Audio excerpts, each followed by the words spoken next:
하나님은 몸의 건강과 함께 영혼의 건강을 잘 돌보기를 원하십니다. 이전 피터슨 목사님이 청소년 시절에 그 담임 목사님이 집에 신방하시면 늘 물었던 질문이 있다고 합니다. 그것도 청소년에게 오늘 내 영혼은 어떠니? 네, 이런 질문이죠. 오늘 여러분의 영혼은 어떠신지요? 네. 또 저의 영혼은 어떤 상태인지, 우리 건강에 대한 관심을 많이 갖고 또 건강 상태를 늘 관찰하고 건강을 관리합니다. 건강 관리는 참 중요하다는 생각이 들어요. 왜냐하면 본인뿐만 아니라 또 가족들에게 지대한 영향을 끼치기 때문이죠. 물론 질병이라는 게 우리의 마음대로 되는 것은 아니지만, 그러나 우리가 할 수 있는 한 건강 관리를 잘하는 것은 본인뿐만 아니라 가족들과 또 주위 여러분들에게도 도움이 되리라는 생각이 듭니다. 똑같습니다. 영혼을 관리하는 것도 마찬가지입니다. 영혼을 관리하게 되면 먼저는 자기에게 굉장히 도움이 되고요. 그리고 가까운 가족들에게, 또 자녀들에게, 또 교회 안에서는 성도들에게, 직장에서는 또 직장 동료들에게 아주 깊은 관계를 잘 맺을 수 있기 때문이죠. 우리 영혼에는 건강한 상태가 있기도 하고 또 약간 병든 상태들이 나타나죠. 감기에 걸리듯이 그런 부분들을 잘 분별하는 게 필요하죠. 마음의 불안이나 공포, 또는 두려움, 의욕상실, 탈진, 또는 미움, 원한 맺힘, 복수심, 또는 질투심, 또 지나친 탐욕들, 특별히 원망과 불평, 이런 부분들은 꽤 영혼이 지금 좋지 않은 상태에 있다는 것을 우리가 알게 됩니다. 영혼이 건강하게 되면 하나님을 가까이 하게 되고 말씀을 순종하게 되죠. 그래서 특별히 감사가 넘치게 되고요. 자족함이나 내면의 부요함을 경험을 하게 많이 됩니다. 영혼 관리에 제가 좀 관심이 많고 또 사람들에게 영혼 관리를 소개하고, 이번에 특별히 금토에 뿌리 깊은 영성 세미나를 저희 교회에서 이동원 목사님과 또 게리 토마스 목사님을 비롯해서 여러분들을 초청해서 갖게 됩니다. 궁금하실 것 같아요. 교회 다니면서도 영성이란 게 뭘까? 또 영혼 관리는 뭘까? 또는 영성 관리는 뭘까? 궁금하실 것 같아서 좀 소개해드리고, 이런 기본적인 지식이 있으면 이번 금요일, 토요일 세미나가 더 풍성한 세미나가 되리라는 생각이 듭니다. 영혼을 관리한다는 것은 영성을 관리하는 것인데, 영성 관리란 우리 내면 깊은 곳에 있는 영혼을 관리하는 것입니다. 우리는 영적인 데 관심이 많은 분들이잖아요. 크리스찬들은 그래서 깊은 영혼을 관리하는 것이 필요하죠. 영성 관리란 내면 세계, 보이지 않는 내면 세계를 관리하는 것입니다. 특별히 영성 관리란 우리 마음의 정원을 가꾸는 것이죠. 우리가 정원을 가꿀 때 보면 정원을 잘 돌보지 않으면 황폐해지고 잡초가 자라고 나중에는 거의 쓰레기장이 되다시피 하잖아요. 근데 만약에 우리 마음의 정원을 가꾸지 않으면 우리 마음이 그렇게 좀 황폐한 상태가 될 수 있다는 것입니다.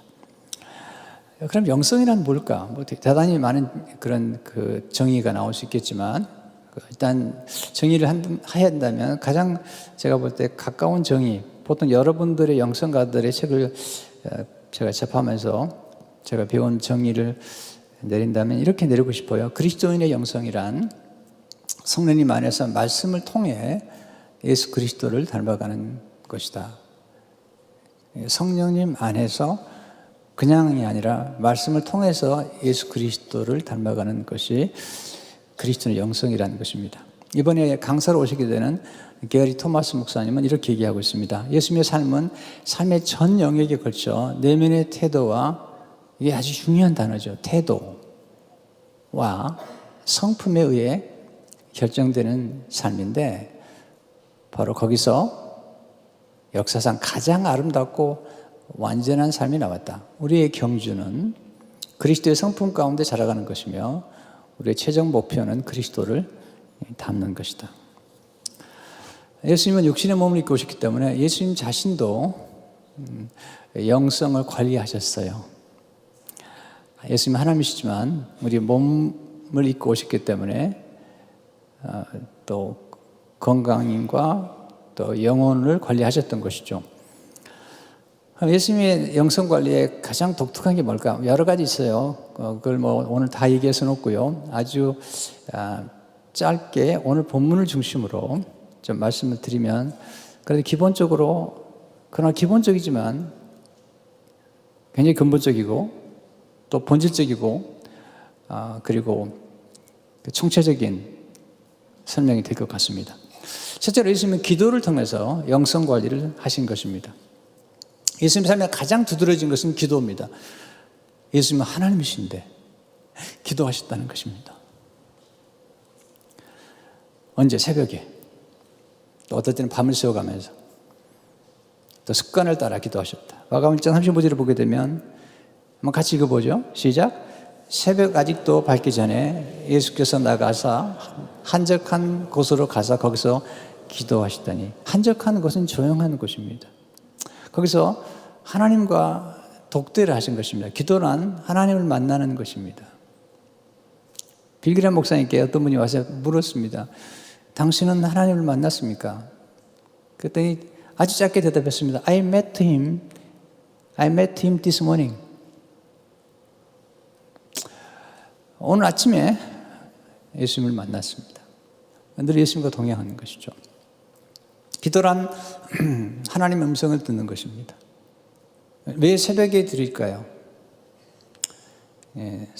세상의 신문을 보기 전에 하나님의 말씀을 먼저 읽고 하나님의 말씀 속에서 하나님을 대면하고 또 하나님과 친교하는 것, 이것보다 중요한 것은 그리스도인에게 없습니다. 시간 관리, 영성 관리의 핵심은 우선순위죠. 뭘 가장 중요하게 생각하느냐? 오늘 마태복음 6장 33절에 보면 그런즉 너희는 먼저 중요한 단어죠. 그의 나라와 그의 의를 구하라. 그리하면 이 모든 것을 너에게 더하시리라.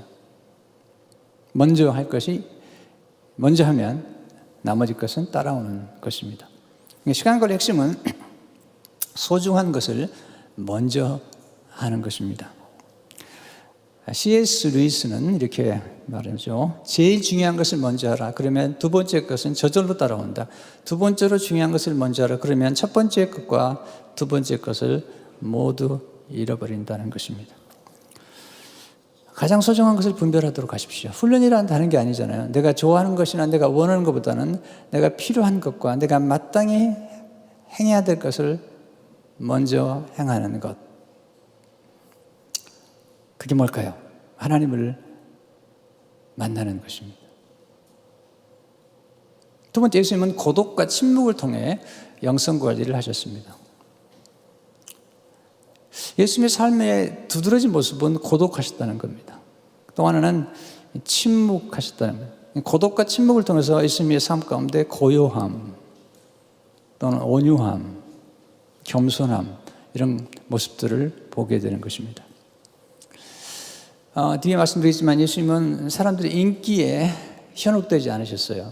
오병이의 기적을 일으키니까 사람들이 너무 좋아했어요. 그래서 예수님을 왕으로 삼으려고 했어요. 그때 예수님께서 혼자 기도하러 가시잖아요. 마태복음 14장 23절을 보게 되면 무리를 보내신 후에 기도하러 따로 산에 올라가시니라 저물매 거기 혼자 계시더니, 혼자 계셨다. 주님은 여기 혼자 계셨다는 것은 보통 우리가 얘기하는 외로움이 아닙니다. 보통 우리 인간의 실존적인 외로움이라는 것은 단절을 의미해요. 단절. 네, 그건 좋은 게 아닙니다. 단절에서 오는 게 소외감입니다. 그러나 예수님의 고독, 이것은 보통 solitude라는 말을 쓰는데요. 이것은 하나님과 함께함. 외로움은 굉장히 단절감 때문에 힘들지만 하나님과 함께함은 우리 인간 존재의 충만함을 경험할 수 있는 그런 시간이에요. 우린 조금 조용한 시간이 필요하고 너무 시끄럽거나 너무 부산되거나 이렇지 않도록 조심해야 돼요. 저는 바쁜 목사가 되지 않으려고 많이 노력해요. 사람들이 저를 만나거나 또 대화할 때마다 제게 자주 쓰는 표현이 있습니다. 목사님 얼마나 바쁘세요? 또는 제가 만나는 많은 목사님들이 제가 목회하고 또 책을 쓰고 또 사람들에게 멘토링하는 것을 알기 때문에 저한테 자주 쓰는 표현이 뭐냐면 목사님 얼마나 바쁘세요? 근데 저는 바쁜 목사가 되고 싶지 않습니다.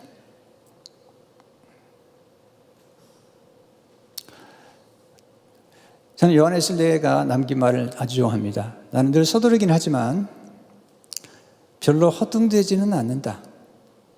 왜냐하면 나는 영혼의 고요함을 유지할 수 있는 만큼만 일하기 때문이다. 고독과 침묵은 우리에게 고요함을 선물해 주죠.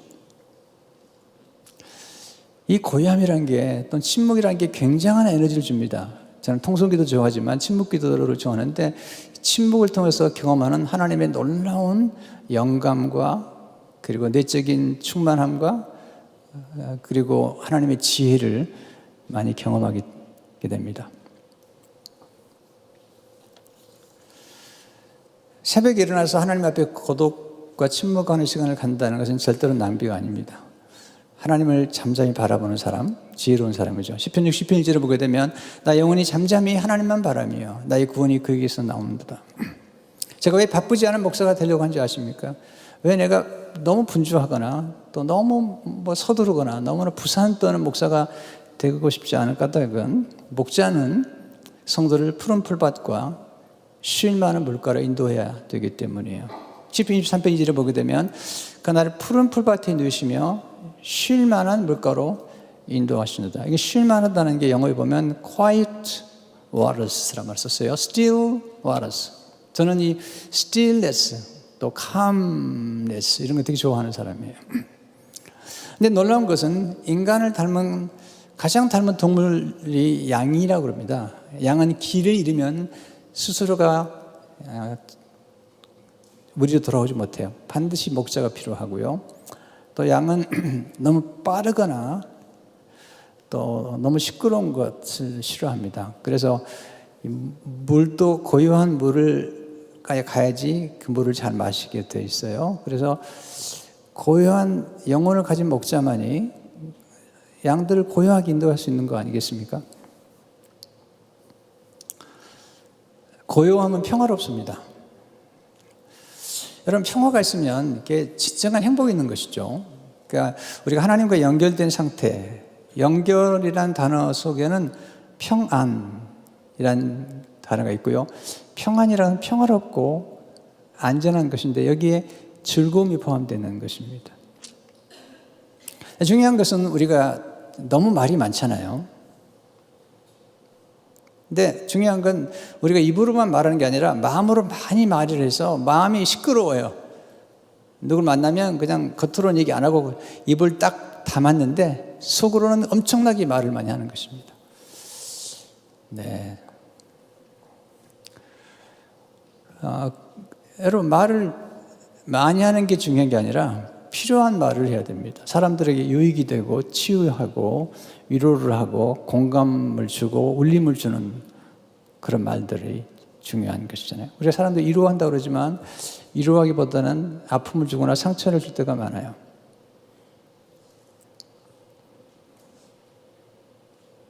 마더 테레사가 한 말을 좋아해요.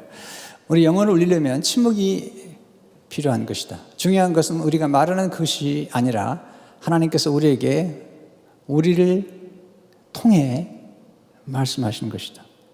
여러분, 우리가 하나님 앞에서 하나님의 음성을 들어야 돼요. 또 우리가 고통 가운데 있을 때도 하나님의 음성을 들을 때 하나님이 위로하시는 그 위로를 경험해야지 그 위로로 다른 사람들을 위로할 수가 있는 것을 보게 됩니다. 우리에게 여러 가지 힘이 필요하지만 우리 인간의 가장 조용하면서도 강력한 힘은 내부에서 나오는 힘인 거예요.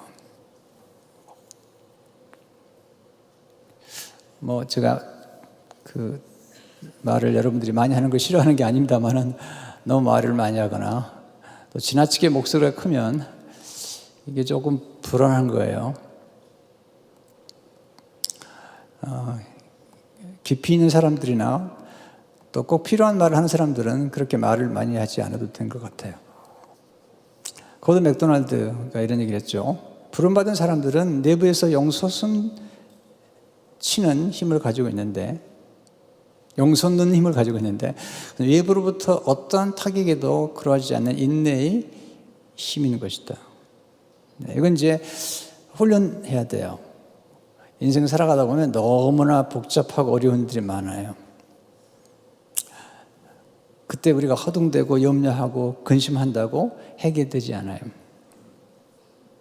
그럴수록 침착해야 돼요. 그래야만이 어려운 문제들을 잘 해결할 수가 있어요.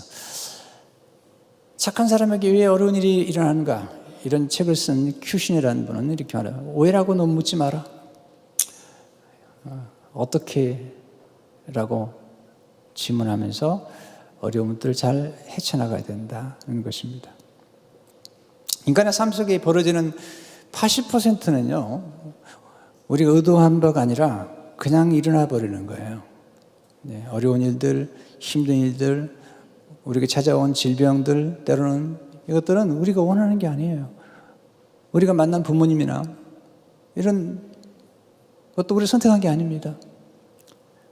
우리가 선택하고 우리가 의도를 가지고 적극적으로 할 수도 있지만 많은 것들은 우리가 수동적으로 또는 뭔가 일어나고 전개가 되고 있는 것입니다.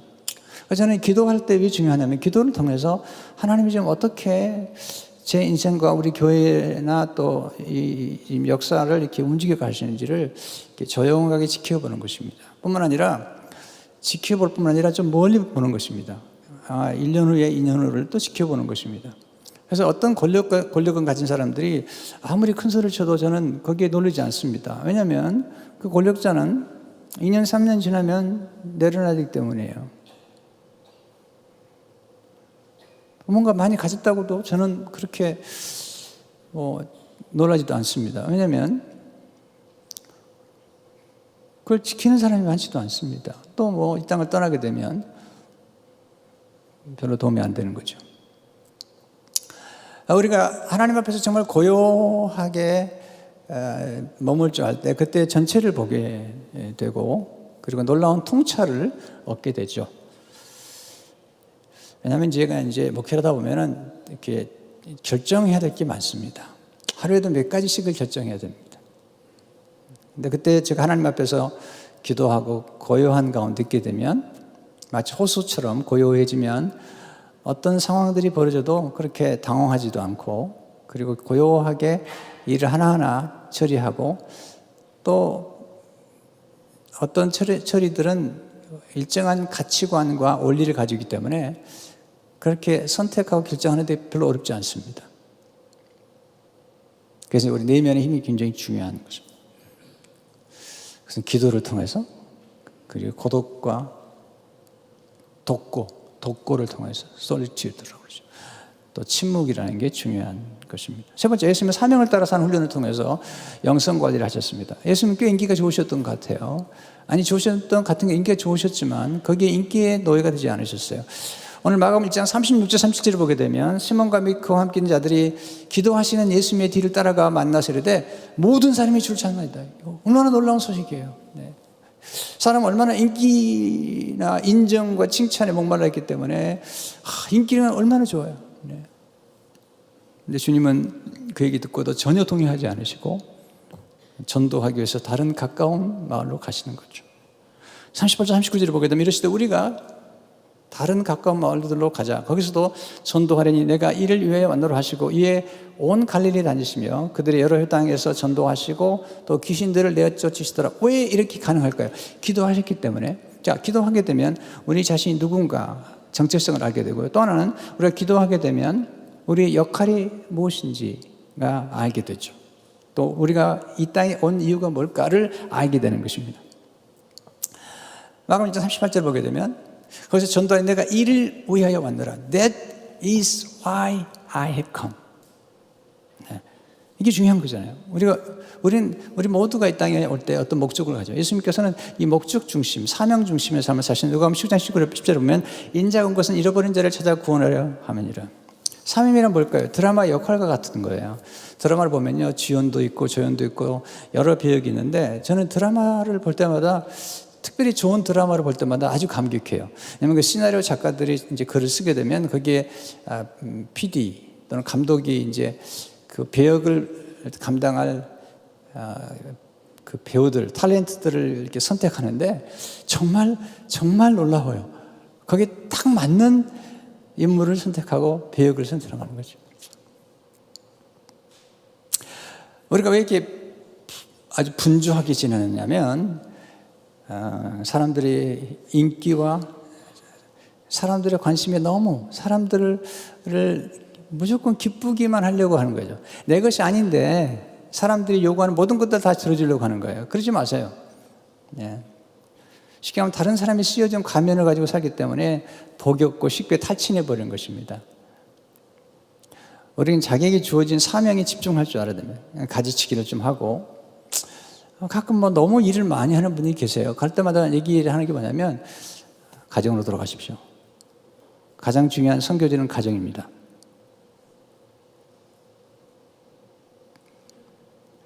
그리고 거기서부터 또 선교지로 나가십시오. 예수님께서 전도하러 가신 것처럼 두루 다니며 근데 먼저 자녀를 제자로 삼고 먼저 가정을 지키고 거기서부터 출발해야 되는 거예요.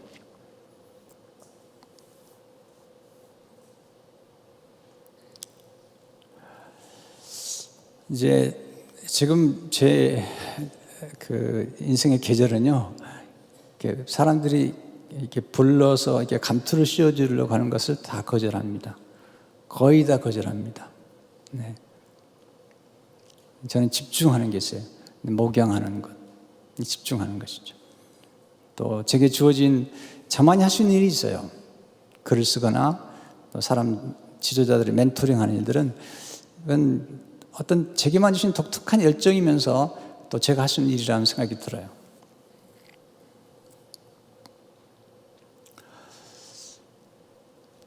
저는 가끔 이제 뭐 선교지나 아니면 또 미주에서 목회하는 분들이 뭐 한국에서 뭐 목사님들이 와서 이제 그분들을 이렇게 안내하다가 주일 설교 준비를 제대로 못했다고 이렇게 강단에서 너무 죄송하다고 지난주에 손님이 많이 와가지고 그럴 때마다 굉장히 마음속에 좀 그런 얘기를 이렇게 듣게 되면 좀 분노가 생기는 게 뭐냐면 물론 손님들을 환대하는 건 좋지만 목회자는 목회자 일을 해야 되잖아요. 목회자의 가장 중요한 게 뭐죠? 예수님 내 양을 먹이라고 그랬잖아요. 그러면 새벽에 일어나서라도 말씀을 준비해야죠. 밤을 새라도 말씀을 준비해야죠. 먼저 할 일을 먼저 해야 하잖아요.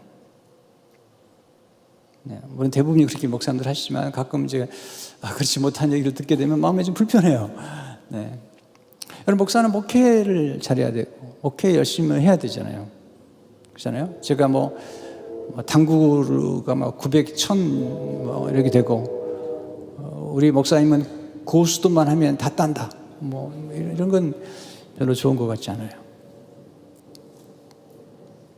왜 우리가 쉽게 탈진하냐면 내 배역이 아닌 배역을 하려고 하거나 또는 남의 일에 간섭을 하는 거예요.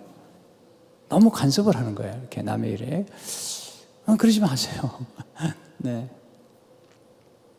그러다 보니까 정말 중요한 일에 에너지를 집중하지 못하는 경향이 있는 것입니다.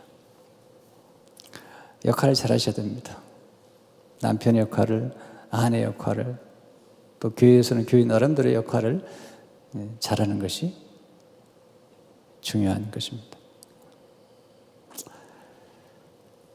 우리가 하나님 앞에 머물 때 하나님이 보여주세요. 너 가면 쓰고 있구나. 너 머리에 쓴 게 너무 많다. 네. 감투 좀 벗어야 되겠다. 네. 너무 바쁘게 돌아다니는 것 같으니까. 우리 이런 질문 해봐죠. 내가 하나님의 나라 때문에 바쁜 것인지 Am I busy for the kingdom of God?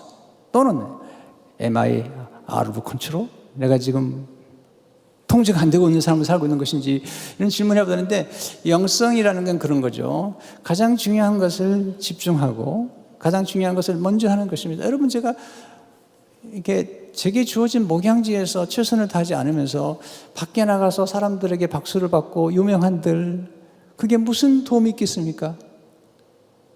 네. 도움이 되지 않습니다. 저희 멘토진 이동 목사님 이번에 오시는데 제가 30대 후반 40대에 사람들에게 많이 알려지기 시작했어요. 그때 저한테 주셨던 가장 중요한 충고. 강 목사, 부른다고 다 가만 안 돼. 철저히 자기를 관리하라는 거예요.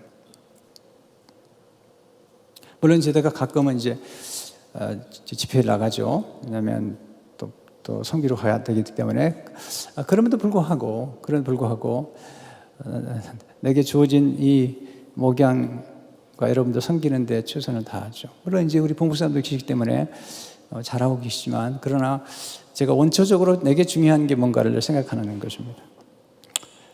여러분 늘 제가 돌아다니면 이게 바람난 겁니다. 네, 죄송하지만 목회도 바람이 있어요. 이렇게 하면 연락해주고 막 인기가 있고 막 돌아다니고. 여러분 전 그런 목사가 되고 싶지 않습니다. 뭐 그래도 가끔 집회를 나가니까 너무 또 저를 붙잡아만 놓지 마시고 제가 가끔 집회를 나가는 이유는 간단합니다. 여러분들이 권태를 느낄까 봐 또 너무 지루해하실까 봐 그러지 그렇지 않는 한은 제가 자리를 지킵니다. 여러분 가끔 지키우실 것 같아요. 네, 지난주에 한 주 빠졌더니 조금 그리워하시는 것 같아서 오늘은 조금 나으네요. 느낌이요. 근데 뭐 예수님은 긍휼한 마음을 갖고는 영성과를 하신 것입니다. 예수님은 사람들이 올 때 대단한 사람들을 만나지 않았어요. 여러분 기도하다 보면 만날 사람과 만나지 않을 사람들이 바뀌어요. 예수님 기도하시다가 자기를 찾아오는 사람들, 목사님, 예수님 대단하신 분이에요. 이런 사람들을 만나지 않으시고 나병 환자를 만나신 겁니다. 나병 환자가 와서 예수님 저를 불쌍하게 해주십시오. 고쳐주십시오. 그때 예수님께서 마감장 41절 42절을 보니까 예수께서 불쌍히 여기사 손을 내밀어 대시며 이르시되 내가 원하니 깨끗한 바다라 하시니 곧 나병이 그 사람 떠나가고 깨끗하신지라.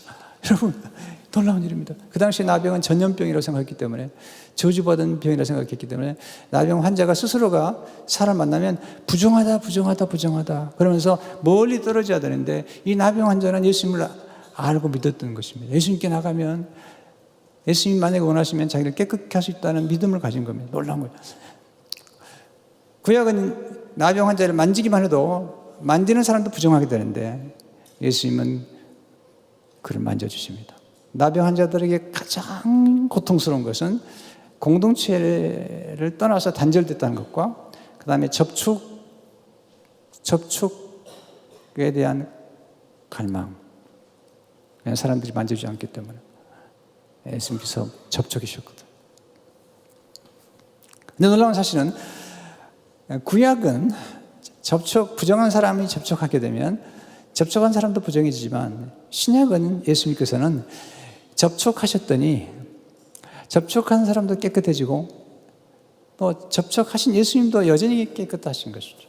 이게 예수님의 복음의 능력인 겁니다. 예수님의 복음의 능력은 죄 없으신 분이 우리의 죄를 담당하시고 우리 죄를 흡수하셨지만 예수님은 여전히 죄가 없으세요. 예수님은 악을 흡수하셨어요. 근데 예수님은 악을 행하지 않으셨어요. 여전히 손으로 우리를 선대하시는 것입니다.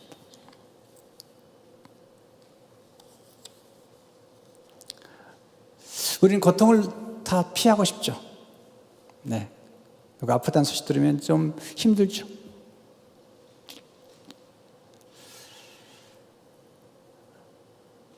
근데 제가 최근에 읽은 릭 헨슨이라는 분이 쓴 책에 보면 그 선생님과 대화하는 중에 선생님에게 물어보죠.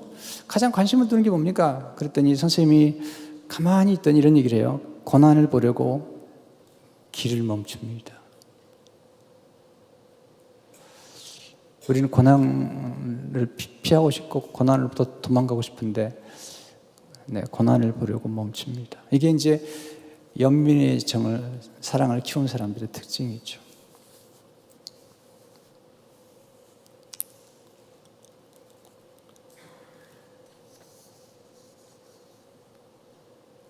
여러분, 긍휼한 마음을 가지셔야 됩니다. 근데 여러분, 긍휼한 마음을 가질 때 또 하나 조심해야 할 것은 뭐냐면, 긍휼한 마음과 함께 평정심, 고요함을 꼭 가지셔야 됩니다. 왜냐하면 이게 어떤 슬픔과 더불어 함께 아파하는 건 좋지만 너무 탈진할 만큼 그렇게 가버리면 또 다른 사람을 돌볼 수가 없잖아요. 그러니까 훌륭한 닥터들은, 또 탁월한 상담가들은 이걸 잘 조절을 해야 됩니다. 환자를 만났을 때 긍휼과 연민의 마음을 가지고 있으면서도 동시에 평정심을 유지해야만이 고통을 잘 진단할 수가 있습니다. 그리고 그 환자가 지나간 다음에 또 다른 환자를 아주 고요하게 섬길 수가 있는 것입니다. 굉장히 어려운 훈련인 것입니다. 제가 이게 목회 초기에 이동 목사님께서 제게 그렇게 훈련을 시키셨어요. 신자들이 어려운 문제를 많이 가져오더라도 그 어려운 문제를 다 경청하지만, 그러나 그 다음 성도를 위해서 마음의 고요함을 꼭 유지해야 된다, 그렇게 말씀하셨어요. 참 좀 어려웠어요. 그러나 그게 얼마나 중요한가를 알게 되는 거죠. 그래서 예수님께서 나병 환자를 고쳐주시고 너무 흥분하지 않으세요. 호들갑도 떠시는 것도 않으세요. 고요하게 말씀하시죠.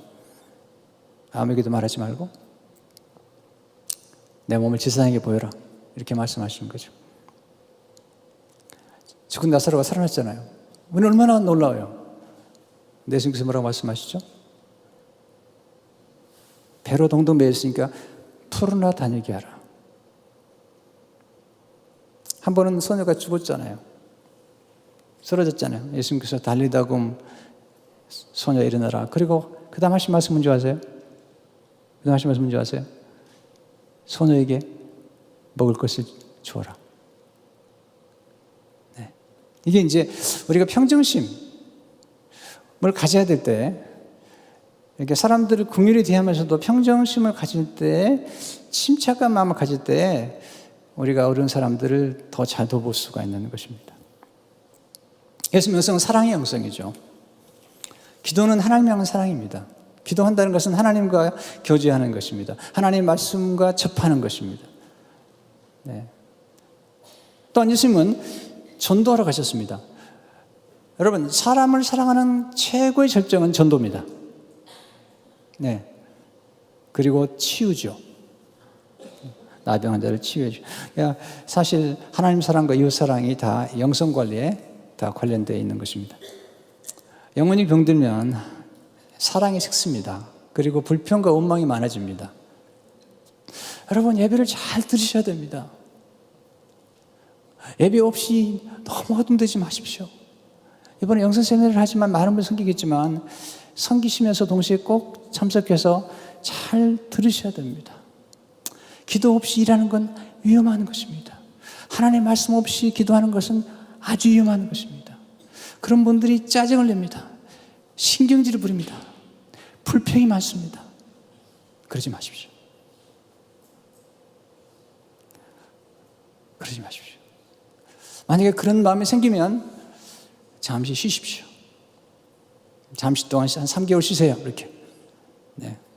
그래서 예배에 집중하셔야 됩니다. 왜? 예배를 통해서 기도를 배우고 섬김을 배우는 것입니다. 오늘 비판하고 손가락질하면서 열심히 일하지 마십시오. 그것은 건강한 영혼이 아닙니다. 에베소서 30절 30절을 보게 되면, 하나님의 성령을 근심하게 하지 말라. 그 안에서 너희가 구원의 날까지 인치심 받았느니라. 너희는 모든 악독과 노함과 분냄과 떠드는 것과 비방하는 것을 모든 악에 함께 버리고. 이건 병든 상태입니다. 악독이라는 거, 떠들고 분내고 비방하는 거.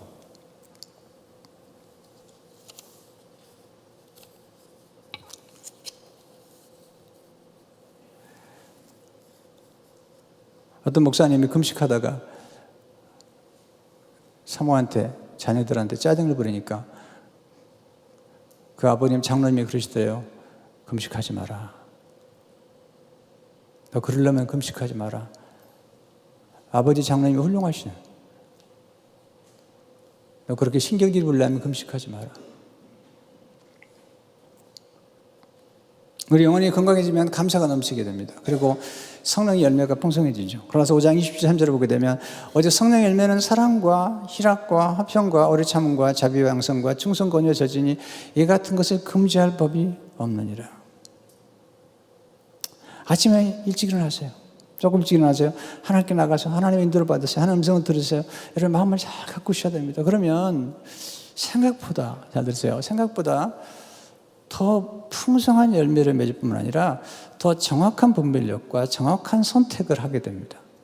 그래서 실수가 줄어들고, 그리고 통찰력이 탁월해지고, 그리고 영감과 아이디어가 많아집니다. 저는 우리 교회가 아주 조용한 걸 좋아합니다. 우리 교회가 꽤 일을 많이 하는 것 같아요. 또 봉사도 많이 하지만 정말 조용해요. 네. 놀라운 일들이 많아요.